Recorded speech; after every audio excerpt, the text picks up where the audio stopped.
Il a abandonné ses origines, son rang et son bras pour protéger le futur. Shanks.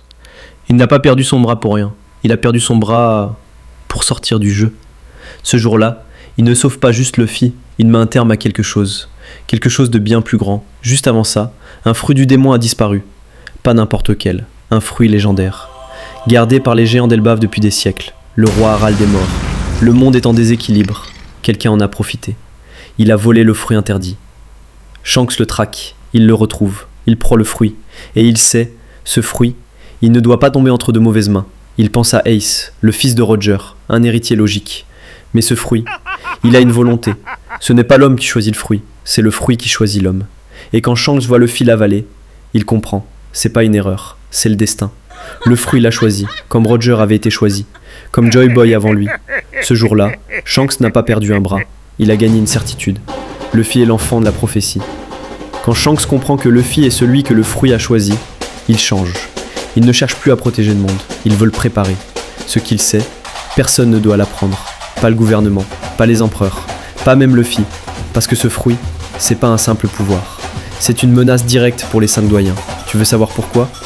Parce qu'il a un autre nom. Et ce nom, ils l'ont effacé des livres. Le fruit du Gomu Gomu, c'est une couverture. Son vrai nom, Ito Ito no Mi, modèle Nika. Et ce pouvoir, c'est le cauchemar des tyrans. Celui du sourire, de la liberté, du chaos contrôlé. Alors Shanks fait un choix. Il retourne voir les 5 doyens, pas comme un ennemi, mais comme un messager. Il leur dit, il est là, le porteur du fruit. Mais ce n'est pas encore le moment.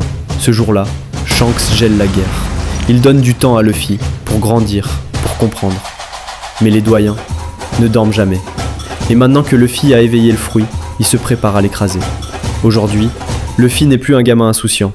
Il est devenu l'homme que Shanks avait pressenti, le porteur du feu sacré. Le fruit a réveillé sa vraie nature. Le monde est en train de s'effondrer. Les masques tombent. Les secrets remontent.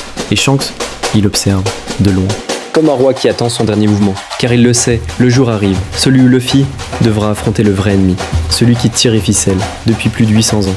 Ce n'est plus une question de pouvoir, ni de vengeance. C'est une question de volonté. La volonté du dé contre les dieux du monde. Il ne reste plus qu'une pièce à bouger. Et ce n'est ni un empereur, ni un amiral, c'est Shanks.